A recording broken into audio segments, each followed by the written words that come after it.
When we added MDMA, What will you do? went up to 61%. Hell yes. But I saw a bird that morning. He made the first blues in 200 years.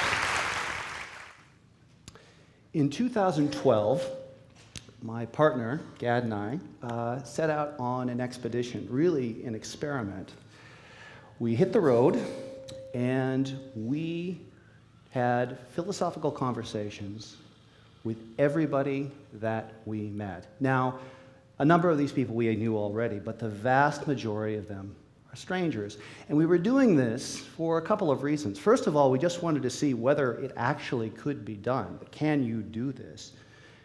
But even more than that, we had an intuition that there was something out there, that there were ideas out there, that there were things that people believed, and we wanted to find out what it was. And when we told people that we were going to do this, our friends, our neighbors, our compatriots, they said, "You guys are crazy. How are you going to have a conversation with a stranger? And what's more, how are you going to have a philosophical conversation with a stranger?" Well, I'm here to tell you, those people were wrong. Let me tell you a few of the people that we met. We met a former gang member, by his own admission, who, when asked why does he go to swap meets, explained, "Well, I don't go for the money or to be rich. Money is a symbol of hope." And when I asked him, "How do you come up with these ideas? It's so wonderful," he says, "Well, I don't think anyone ever comes up with any idea. I think every idea that ever was, is, or will be has been already. It's just a matter of whether we arrive at it." Or the waitress who we talked to, who said, "We don't have heroes anymore because we've supplanted them with celebrity, and we don't even realize that we've done it, so we've accepted the counterfeit version of hero." Or the antiquer who said she wanted to establish an adoption agency for antiques because what makes an antique possible is the fact that someone continues to care even after its usefulness. Or the insurance salesman who said that he feels sorry for rich people because when you have everything before you, it destroys your very possibility of choice, the choice that you make from your will. All of this and many more other things are out there. And since that time, Gad and I have had many, many, many more conversations, including with a number of you today. And we have been even on a couple more of philosopharies. That's what we call these trips, philosopharies. But one thing that we found, and we continue to find, is that philosophy is out there. It is out there. And what's more, people crave it. Not just people who go to TED Talks, I'm sure you do, but people who are sitting around in honky-tonk bars in Arizona, and people who are working in grocery stores in Montana, and people who are driving trucks in Kansas, people who are doing all of these things, raising kids in New Hampshire. They're doing all this stuff. They want to talk philosophy too. They have philosophical ideas as well. Now, let me tell you a little bit about what I mean, and for that matter, what I don't mean by philosophy, because I think it'll help as far as clarifying these things. When I say philosophy, I'm not talking about a crusty old professor. I'm not talking about a guru on a mountaintop long ago and far away. I'm not talking about a new age life coach who's showing you how to live. And I'm not talking about a sports team or business with a strategy for success. I think all of these things probably have dimensions of philosophy to them, but that's not what philosophy is. It's a simpler, more basic, and as I will say, more mysterious thing. The best definition of philosophy I've ever heard, the best articulation of it, is simply this: philosophy is thinking in slow motion. Philosophy is thinking in slow motion. Said by a philosopher named John Campbell. He's down at Berkeley now. And he said that what he meant by that was that we take ideas that ordinarily happen at very great speeds, inferences, beliefs, intuitions, things like this, and we slow them down with philosophy. We look at their nature, their texture, their structure, what it is that makes them possible. From that, we build up the greater visions of where they can lead, of what they show us about things. They show us the possibilities, the possibility of creativity in our thought, of the freedom of what we can know, and, when it goes well, the beginnings of wisdom.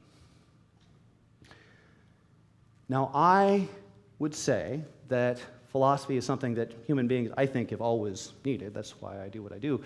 But today, probably more than ever, we need access to this philosophy that's inside of us. Consider the challenges around us right now. Consider the way in which we are put in a position where we have to weigh environmental sustainability and environmental protection versus economic growth. Consider the threats that we face and look at with nuclear war. Consider the end of privacy we've heard about today. Consider transhuman technology, technology that goes into you, that goes through you. There are people that speak about the idea of uploading your consciousness into the web, that these are things that are part of our reality. And even beyond these things that surround us, there's what's within us.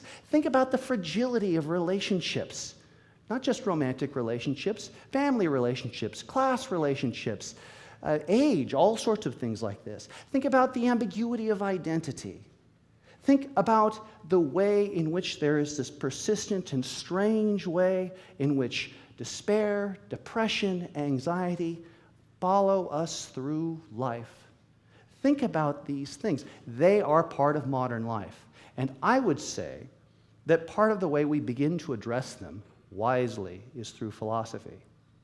Now, you might say, well, sure, philosophy is probably helpful, but this is why we have medicine and why we have politics and why we have institutions. We can find ways to solve these problems. I'm not sure I agree with that. Not that I don't think that we should address these problems and bring all of these disciplines and knowledge to this. I absolutely think that. But I think it's misunderstanding the nature of the problem to do this. These problems that I've just named, and many, many more beyond them, are modern masks on deep, perennial human problems. They are masks upon the problem of what it is to be a human being, what it is to love. How do I know that I'm free? What exactly does it mean for something to be real? These questions, they seem so esoteric and nebulous out there, and yet they are foundations. They are mysteries that are part of what we are and how we are. And we need to be able to address them. Another philosopher, Isaiah Berlin, once made a distinction between puzzles and mysteries.